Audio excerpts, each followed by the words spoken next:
as in person, but it was still, I think, a pretty great performance. Yeah, Much and better platform. I don't mind a virtual event, because with Senior Marketing Specialists, what they did was they made it to where you can network live and be able to talk to agents and talk to the staff. And I thought it was a really seamless platform for you guys. However, one thing that it did do is because the afternoon breakout sessions on demand were obviously pre-recorded. You got to pick what you wanted from there on.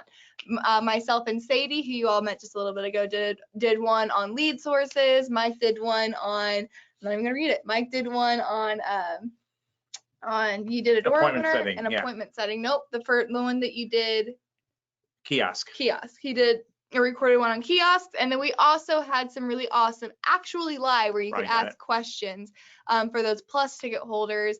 I did mine on overcoming objections. Mike, you did that one on overcoming appointment setting objections and how to set more appointments. Yes. And then there was a couple on the first day about agency and agency ownership and management. So what are we doing today? I've talked so much. What are we doing today, Mike? We're just talking about what questions you have from the summit, or if you didn't come to the summit, that's fine too. Give any questions in general, kind of a live Q&A. If you did miss the summit, though, you can go to do the things.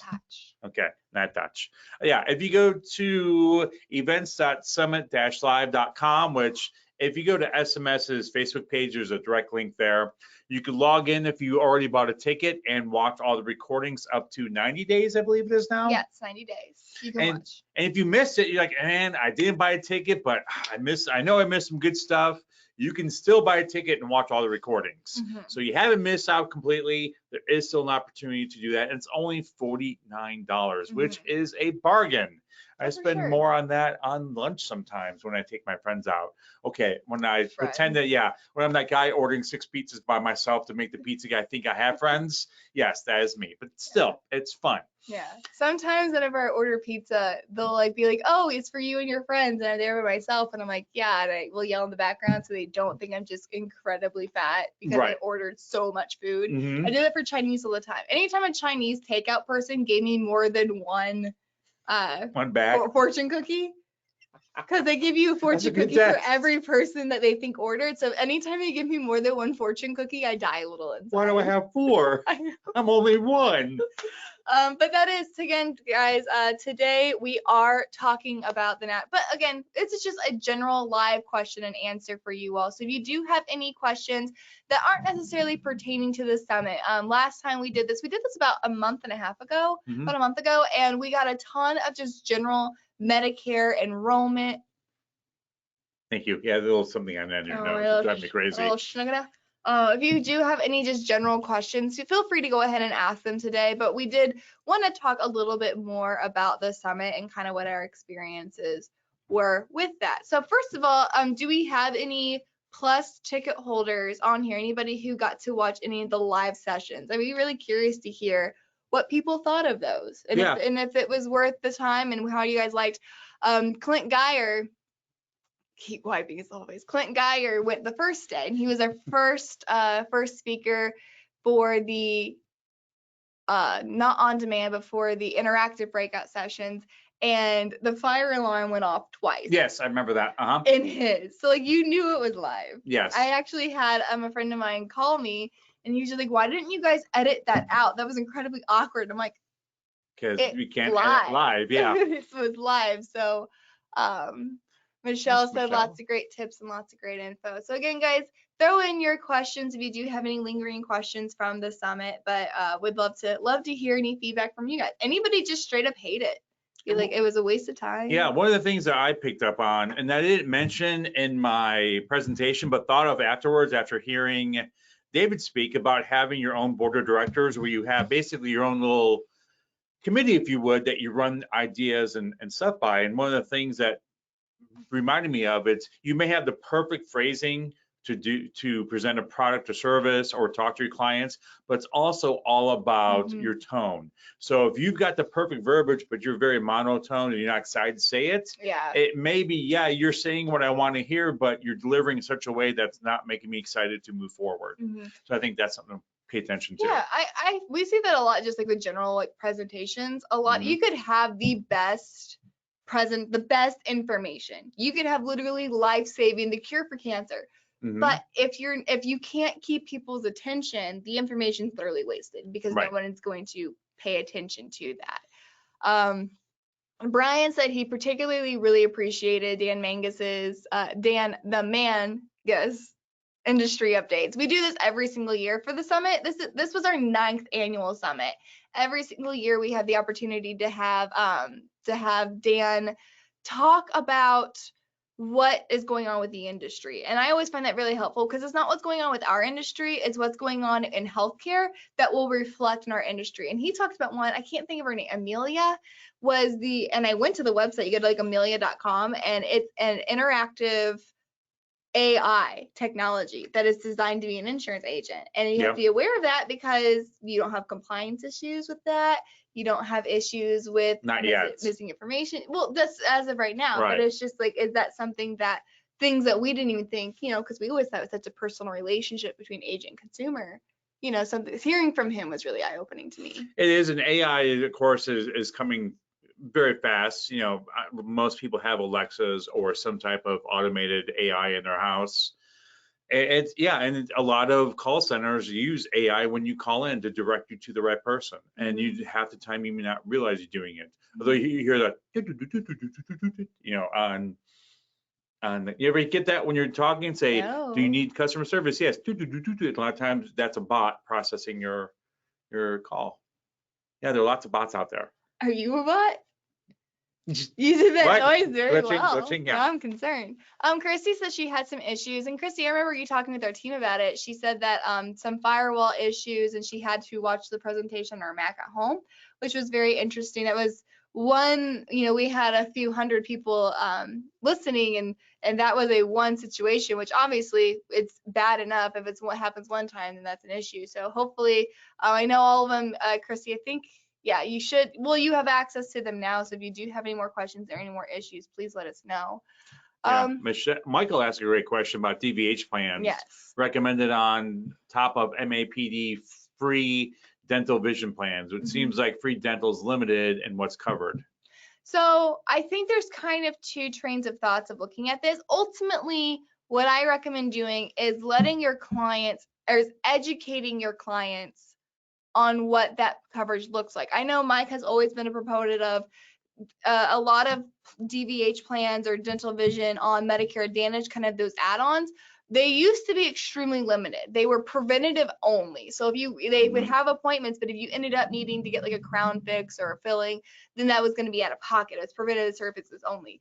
In the past 3 years, we've seen a huge amount of money from CMS being invested in these carriers. And so what they're doing, they're investing almost all of that money into their ancillary benefits like dental, vision, hearing, travel, over-the-counter medications, things like that. So the Dvh plans aren't what they used to be as far as Medicare Advantage are concerned. They're actually a lot better. Now that could change. We could see some limit on benefits of that, but I think you just got to let your clients know, hey, this is what this is going to cover. If you are interested in having more protection, then let's add a Dvh to it. Yeah, I think a big part of it is it's going to be very, like anything else, is a very personal conversation with that person and what kind of utilization they expect to have out of that policy. So if you got somebody that goes once a year or twice a year for cleanings and that's it, then maybe that benefit that's already included in the MA plan works. If they think I need a lot of work done on my mouth, I need some teeth pulled, I need some extractions, I need, some root canals, then you may want to overlap something on so you're minimizing their out-of-pocket costs, even though they still have a premium. Yeah, just like with anything else. Now, Mark wants us to give a little bit more of clarification. He asks, now, who invests money into the plans? So the way that a carrier figures out how much money they're going to put towards certain benefits, the way that they do that is basically CMS every single year will look at Medicare Advantage plans and say how much money or how much per person are they going to invest or give to that Medicare Advantage company. There's a whole formula they use. No one cares about it. Just know that every single year our CMS, Centers for Medicare and Medicaid Services, will look at a Medicare Advantage company and let them know how much money they'll be getting per member. Now, a carrier has to use what? It was like 80-something% of that money has to go towards benefits. Medical loss ratio. Yes. So whenever they do that, when they get that money, they invest that money. Most of it has to be within the actual plan So because they are getting more money every year for the past like 4 years, they've gotten actually an increase in the amount of money they're allowed to use. Most carriers, in order to become more competitive, are investing that into those ancillary benefits like DVH, travel, things like that. And if they don't spend the money, they'll be audited, and CMS will ask for that money back too. Exactly. So we might as well just dump the benefits on there, which is why you have transportation built in there, over-the-counter benefits, because they'd rather load up and get more clients and give it back to CMS. Yeah. Just like anything else. Yeah.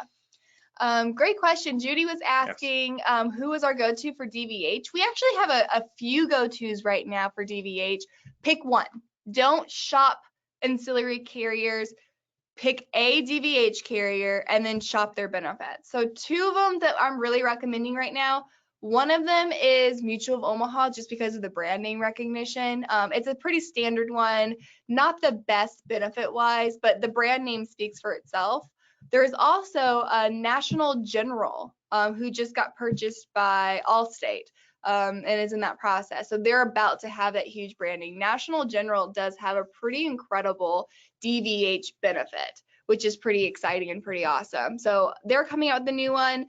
Looks really great. We've done some comparisons and they really do stand out as far as their benefits go. We've been also using Manhattan Life's dental, but talk to our outreach team. They can point you in the right direction depending on the state that you're in. But again, pick a DVH carrier and then stick with that one. Don't let your clients shop carriers. Your clients shop benefits. They don't shop carriers. Yeah, Rick brings up a good point because, as we all know, Medicare Advantage plans aren't new. They've been around for a long, long time. And forever before the 1997, not the Medicare Modernization Act, it was something else. Nerd. I know. But there was an act where it actually, they paid 90% of what Medicare pays. So if Medicare paid $100, they were only funded 90, and they were still profitable, but again, it was very limited because of that.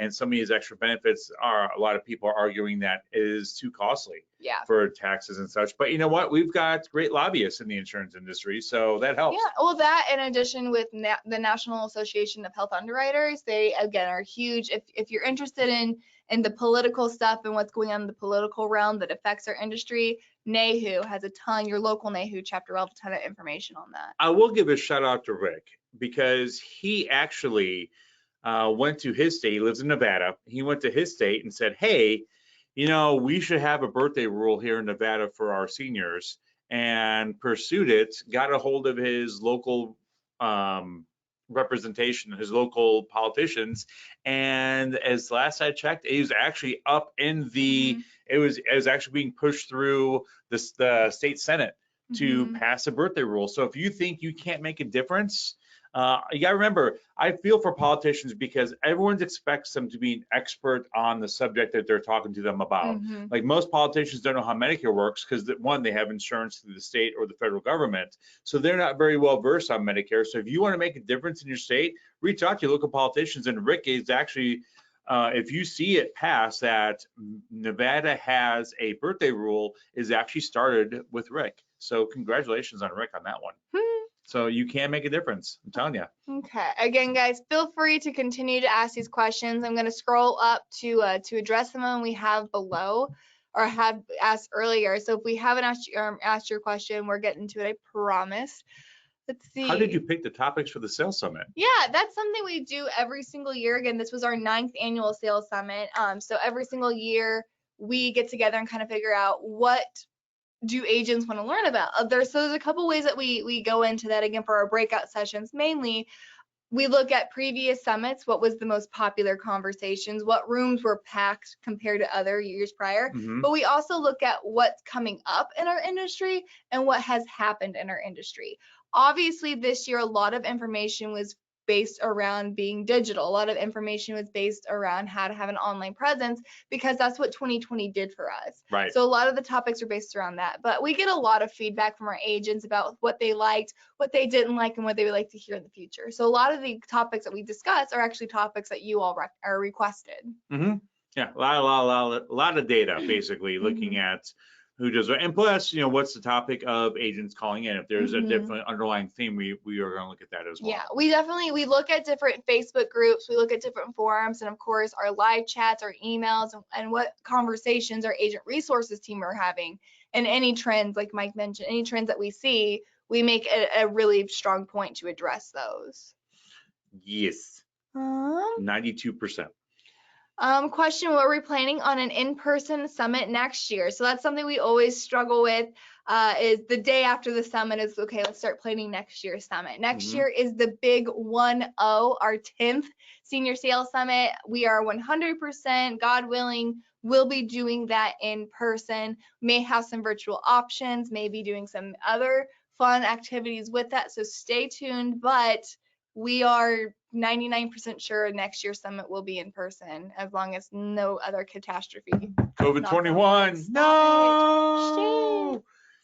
Yeah, we prefer in person. I know we do, because we were talking about this morning, where you always have better relationships with people you've met in person, shaking their hand, maybe broke bread with, whatever it is, because it's easier to get that personal interaction, obviously face to face, than over a Zoom call or over the phone, especially over email, when everything can be taken out of context.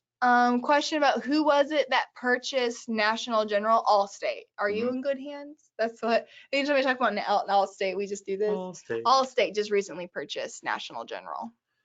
So Mary asked an interesting question. I struggle with the best PDP option when I have someone in a long-term care facility. Any recommendations how we can make sure that I'm getting accurate rates? The facilities will use a long-term care pharmacy, so not retail, and that's true. A lot of long-term care facilities aren't using retail pharmacies or mail order. There are a lot of pharmacies in major cities that only cater to long-term care facilities. They call them blister packs. They don't come in. The pills they get per patient, they actually are not in a pill bottle. They're blister pack, like Monday, Tuesday, Wednesday, Thursday, Friday. So it's just like the when you buy sinus meds and you have to kind of peel it back.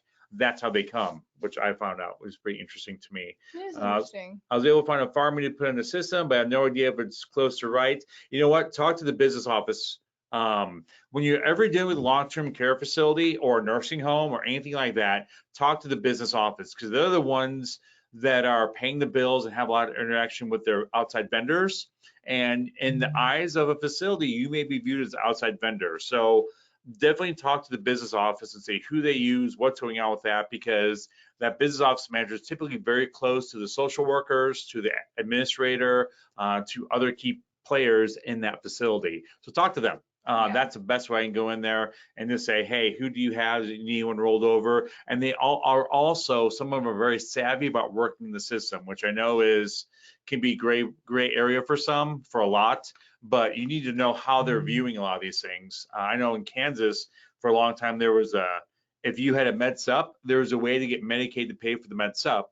So through various rules and such. So there's a business office manager out there that would put everyone on med sups because it paid better, and she was able to manipulate the system to get Medicaid to pay for the premium. So she was like, I don't want any MAs in here. I want all med sup, and I could do it with this company over here and get, she worked the system beautifully. So just talk to them. Yeah, and that's what's hard, because I know, Mike, you actually used to work alongside, and you were kind of the insurance person for a long-term care center, and UHC kind of implanted you in that long-term care facility. But something you've always mentioned is that they're kind of their own ecosystem. Like, they use their own pharmacy systems, they use their own doctors, and they're very quick to tell you they hate Medicare Advantage plans. Yes. So anytime you're trying to work with a long-term care facility, that is always something. And we can't say blanket statements. That was back in the day, whenever you were an agent in the field. But that is something to keep in mind too. Long-term care facilities, they're their own ecosystem. They're self-sufficient. So it's really difficult to be able to get in there and even service your current clients you may have in those facilities. Yeah. So again, administrator, social worker, business office manager, those are three key players in any long-term care facility, and you want to make sure they're all on the same page. And a big problem with Medicare Advantage plans in long-term care facilities is prior authorization. The therapy department, to do therapy on folks, they know Medicare in and out, but you throw an insurance carrier in there and it's havoc, and a lot of them will be like, I don't want to mess with it, forget it. Yeah. Yes.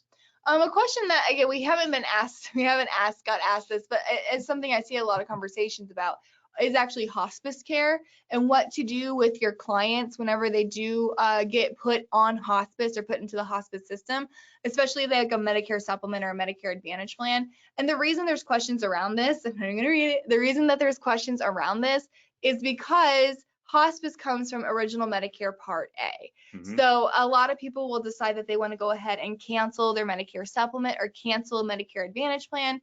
We do not recommend doing that. And the reason for that is that hospice is only there to keep a person comfortable based on that situation. So let's just say, for example, if somebody has stage 4 cancer and they get put on hospice care, they're receiving that care at home. If something happens to them, like they get diagnosed with pneumonia or they start having epileptic seizures and they have to get admitted into the hospital, then the hospice in Part A is not going to treat that hospital stay the same way that they cover the incident for which they're receiving that hospice for. So make sure that they do continue to have outside coverage other than just original Medicare. If that's a Medicare Advantage plan or a Medicare supplement plan, we do not recommend that you cancel any coverage when a person gets on hospice. I think another thing too is you need to limit what you can and can't do for folks, because I see a lot of agents struggle, and we all want to help, especially when the senior's in distress, to help them the best of our ability, but there has to be a time when you kick them off to somebody else, because you could be spinning your wheels on finding them resources and other opportunities for them to get healthier or get help, but it becomes a point where you need to also run a business, and that's a lot of charity work. So just watch that, because I see a lot of agents like, hey, I got this person, they're 85 years old, they got nine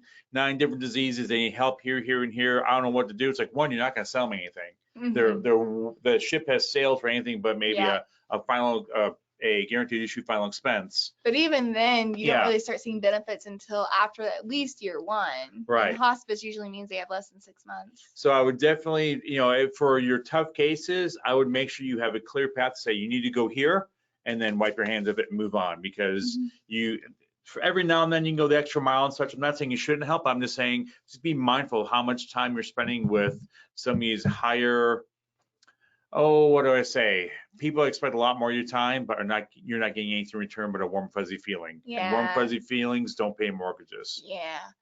So I'm going to go ahead and read some more of these questions, but while I do, I would love to hear from you guys your favorite breakout session or your favorite topic that was discussed during the summit, whether it be an on-demand breakout session, whether it be one for the Plus ticket holders, the interactive one, or if it was something main stage. Would just love to hear what your all's favorite was.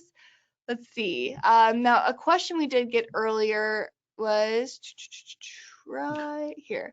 I missed the summit this year. Can I find the breakout somewhere online? So great question. Like Mike mentioned in the beginning, all the breakout sessions, anything that was paid for content, so basically the entire summit, will remain available for the next 90 days by going to, again, this website.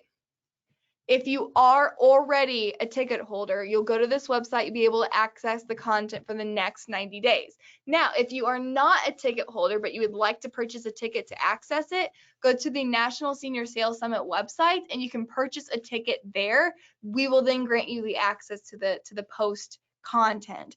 But if you are not a ticket holder, nor do you want to become a ticket holder, then the information will not be available to you because you didn't pay for it. So yeah. What she said. And I think that's important. One, you're investing in yourself, especially right now. I think it's if you're looking to implement something new, which I think we all have the past year and a half, whether it be doing more digital, updating your website, being more present online. It's good to see what other people are doing as well, because there's a ton of competition out there. And when we talk about I talked about this a little bit in the breakout, was, the 4 main areas of insurance success is product knowledge, marketing, selling, and retention.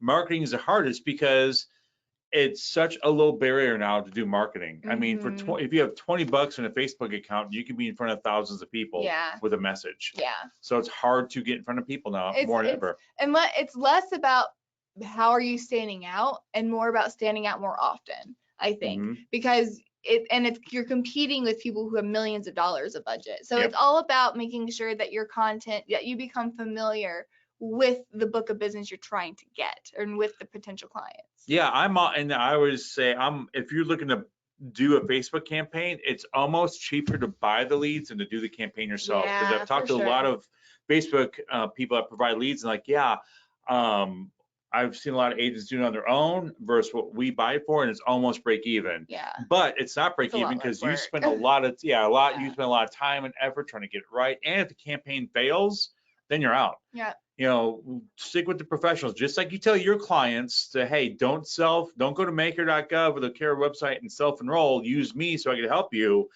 Take your own advice and comes your own marketing. Sadie and I talk about that in the leads breakout session that we did, talking about boosted versus purchasing leads. Yep. How do you purchase those leads? What to look for?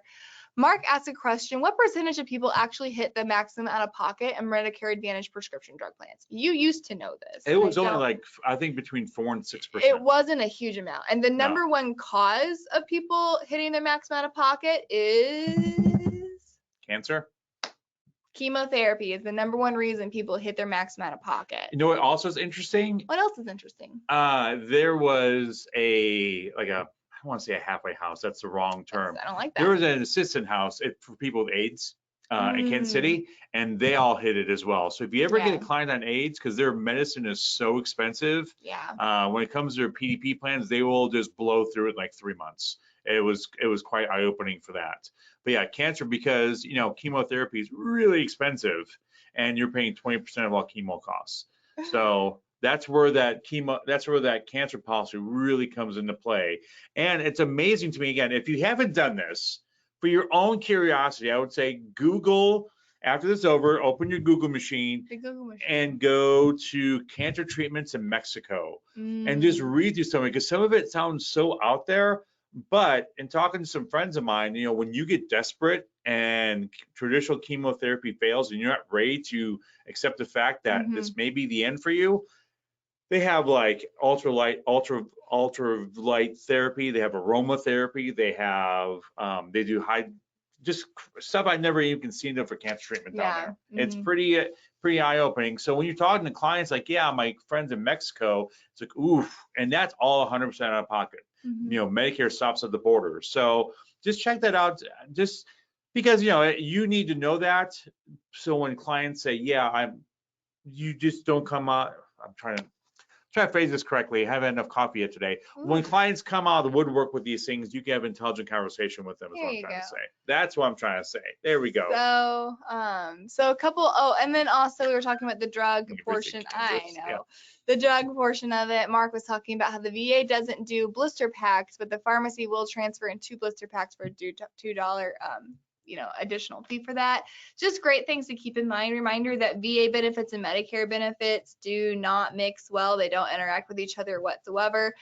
So if you do have a person who utilizes the VA and utilizes the VA pharmacies, standalone Medicare Advantage plans are great for them because it allows them to have a second option if they would like a second option to receive coverage. But even more so for all those ancillary benefits. So keep that in mind. Bernadette mentioned the 7 tips by David McNerney. Yeah, talking about some of our favorite stuff. David McNerney did a last little hit on day 1 talking about the seven traits of successful people. And that was great. Anytime he can speak, he doesn't talk very much, but when he does, you need to listen. He has a podcast voice. He does. It's very soothing. I like it. So yeah, David's presentation, again, it was amazing. It was probably one of the shortest ones and just had the most impactful information. So Michael asked, can a Facebook marketing, Medicare Facebook marketing campaign be targeted to a specific county or zip code? Yes, but I'll tell you this. So going from boosting a post is like very simple. It's like, think of that as addition, and think of a Facebook ad as trigonometry. That's how far apart they are, because it's a whole different platform. Look at business.facebook.com, which is the business side of Facebook for people that run ads, and you're going into a whole different world of chaos. You have to know all these new systems, and most recently, Facebook and Apple are arguing. They're going like this. Yeah. And there's all the algorithms all screwed up. And I have a friend that does Facebook marketing for a living, and she's like, yeah, there's all kinds of new quirks we have to do now to make sure it shows up right on iOS devices. So it's really, if I know SBS has Olivia, and she was on one of the panels. She was, yeah. She had a lot of great information on the panel. She has a lot of great information, and she said it's a full-time job. To run a Facebook ad campaign is basically a full-time job. So again, leave that to the professionals, unless you want to learn it. But again, that's a huge mountain to climb. Yeah. And if you really are interested in utilizing, and Judy asked, is there something at SMS, somebody there who could teach me about Facebook advertisement? We absolutely can have that conversation with you, Judy. I would be more than happy to. The concern with this, we cannot build a training. We cannot build a video. We cannot build anything for Facebook advertising. Facebook boosting, super easy, 101, start with that. But actual Facebook advertising, it is so complex and it changes so frequently.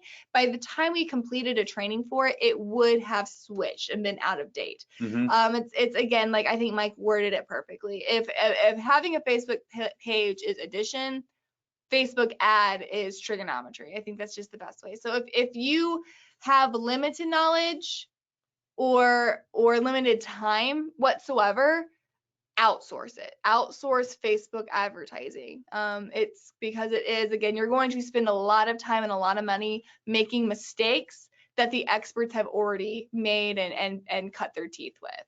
Yeah, 100%. And because there's my 100%. 100%. Also, it's the same with mailers. You know, you can make your own mailer, your postcard, your own mailers, business reply cards. But I'd rather have a mail house too, because they know the tips, tricks. They know what works, what doesn't. Did you know that Facebook ad can only be 20% text? Like 80% of it has to be picture. And if you do videos, all kinds of other rules. So again, there's all these rules and little intricacies of Facebook that, again, it's a whole separate platform. It's like saying, hey, how do I make a good TV commercial? Well, what markets? What are you going for? So many what ifs that's hard to do a generic training for. But I appreciate you asking, because it's interesting and it's fascinating to me, but it is one of those things that's like, it's like, I think I'll learn a new language. Yeah. You know, Japanese seems easy. Right. No, for sure. It's a whole nother world and doesn't really coincide with what we do. But to answer your question, yes, you can target county, you can target social by zip code for boosted posts and for Facebook advertisement. You can target down, clear down to figure out, like, get it specific as, does somebody want to buy insurance, yes or no, because it bases it off what they search on Facebook, when they research via through Facebook. But keep in mind, it's garbage in, garbage out. So it's the more specific that you get with your search, the fewer that you're actually the fewer leads you're going to receive, and actually the less accurate your leads are going to be getting, because it only gives you the information that the client puts into it. So keep that in mind. We do need to be wrapping up here in a little bit, so I want to wrap up with a couple more of these questions. Who does our Facebook leads? Who do you recommend? Secure Agent Network. That's what it is. Yeah. Go to, if you have a contract with Senior Marketing Specialist, go to smsteam.net. Make sure you're logged in, click on services. And we actually do, Senior Marketing Specialist does utilize them for their co-op program. Senior Marketing Specialist has a co-op program. If you write 10 applications through their contract that you have with Senior Marketing Specialist, we will co-op a lead drop with you. And Secure Agent Network is actually one of our partners for that co-op. Side note real quick, I'm actually, fun part, I'm learning about Facebook advertising just as a pastime. I have a friend that does it. She's in Tennessee. If you do a campaign with her and she does everything for you, it's going to run you about $1,400 a month. So it's expensive. It's cheaper to buy the leads than to do it yourself. Yeah. So 100%. And that's what it is. 92%, 43. I keep on saying 100%. Sorry. It's okay. I like the little 100% thing when you text. Yeah. The little red 100%. That makes me happy. There you go. I'm special. But again, it is all about utilizing your time. Would you want to spend time or do you want to spend money? And that's what it is for most lead sources. Do you want to spend a bunch of time creating it, mailing it, testing it out, or do you want to spend the money just to have somebody else do it? When it comes to utilizing Facebook advertisement, it's actually both. because you have to spend time to learn the system, to try it out, to do some tests, to see what works, what doesn't, what gets more attention, or you can invest the money. Now, to buy a Facebook leads anywhere between $24 to $38 typically, depending on the quality of the lead and who you go through. But in my opinion, that is time better spent, money better spent. Yes, I'm gonna read Michelle's comment real quick. It says the ability to accept our weakness and have the trust to delegate this weakness. That's good. That's 100% what we're talking about Yes. right now. That's so. It's perfect. And that's from Segue in David McNerney's speech in the day one of the National Senior Sales Summit. Is what he says: accept your weakness and have the trust to delegate it. That's exactly what we're talking about. Whenever don't try to build your own Facebook leads. Yeah. Yeah, because there's so many things you need to learn as a small business owner. Don't forget, yesterday was tax day. Ew. Yeah. Brian's favorite part of the summit was the MC. Don't fight me on that. He said his favorite part was the MC. She was incredible. She was beautiful. She was engaged. She was wonderful. I loved her so much. Said that. No, don't look. Don't look. Don't look. I read it. It was up top. She was, yeah, we scrolled past it. She was engaging. He would like her autograph. And so for those of you who don't know, I was the MC of the entire event, and Brian, I'd be more than happy to give you an autograph headshot. So, because I'm a giver like that. I want to see this. I'm very generous. I think for 1995 we do have a gift shop for the sales summit, and one of them was Olivia's headshot. Yeah, it's actually me. Autographed. It's a what's it called? Glamour shot with the me lasers wearing, in the background. I'm wearing a mink fur, and I'm doing this. And your hair's. I'm wearing my collar, my jacket. Okay, we expect to see that. Okay. Yeah. I want to see that next week. Real quick, for our Friday Live, we are going to talk about should you hire an admin or an agent. Peek in the box. I'm going to talk about why you should have an admin over an agent, but we'll talk about that Friday on our Friday Live. Depends on your goals. If you want to continue, if you want to not sell insurance anymore, get some agents. If you want to continue to help people and sell, and you want your primary income to be from you selling insurance, then get an admin. Yeah. Problem solved. Don't have to do that now. Okay, yeah, that's it. No, I would say have an admin that you want to aspire to be an agent, because then they're going to know the intricacies of the business before they get into it. Yeah, but then is it hard? Well, you can talk about this Friday, but what do you think about that? I've seen that happen before. You hire an admin with the hopes of training them to become an agent. In my experience, what ends up happening is that to make that transition from I'm getting money from you from showing up at this time, this hour from 8 to 5, transition to a commission job, those are two different personalities. So to make that leap from admin to agent, I don't know that I would expect that. The only challenge is, I can tell you with hiring an agent, is if you expect someone that's going to produce right out of the gates, they're probably already producing, and why would they sign a contract underneath you? I mean, that's very true. So I mean, it's who comes to your door, who's you're attracting. But Melody says that's what my boss said, hired me as an admin and encouraged me to get my license. And that some people, like my wife's a perfect example. She loves me behind the lines. She would, if you hired her as an admin, she would have no desire to become an agent. And then maybe you hire a second admin to work that. I don't know. There's lots of different ways to do that. But great insert there, Melody. I appreciate that, because that's my preferred path. Proving his point. Yeah. It happens. You're right every once in a while. But also, like I said, but vice versa, my wife would not want to be an agent. She would be happy working in the office, hitting the keyboard all day. It's so weird because she sits at home with perfect posture, and she just does this all day. Can't trust her. She just does this all day. And I'm like, what are you doing? She's like, working. I'm like, you're not doing anything. She's like, I'm working. And I'm like, I think I don't even know if the computer's on. Does she even know? It could be off. I mean, she could just... It's not. You walk up and it's not even plugged into anything. Yeah, it's the keyboard. She's staring at like a cereal box. She's a robot. See? That actually makes more sense to me. Yes. Awesome, guys. Well, we appreciate you guys hanging out with us. Like the shiny. Yes. We appreciate you guys hanging out with us today. I'm answering your questions. If you do have more questions, put them in the Medicare Cafe group. I'm more than happy to answer them there as well. Brian makes a great point. Hard to find someone productive who doesn't want their name on the sign. I get that. We'll talk. Mike. This is me. We'll talk about that on Friday. So appreciate you guys playing along with us. Mike will see you this Friday. Make sure you look at the SMS calendar for upcoming events this week. We got some training on Plan N, depending, I think we have Colorado and Illinois training on Plan N. So if you're in one of those two states, hang out with us. We'll tell you what to do. Until next time, have fun, make money, and Give impeccable service. Thanks, gang. thank you. I said gang instead of guys this time. Nice. We're starting to call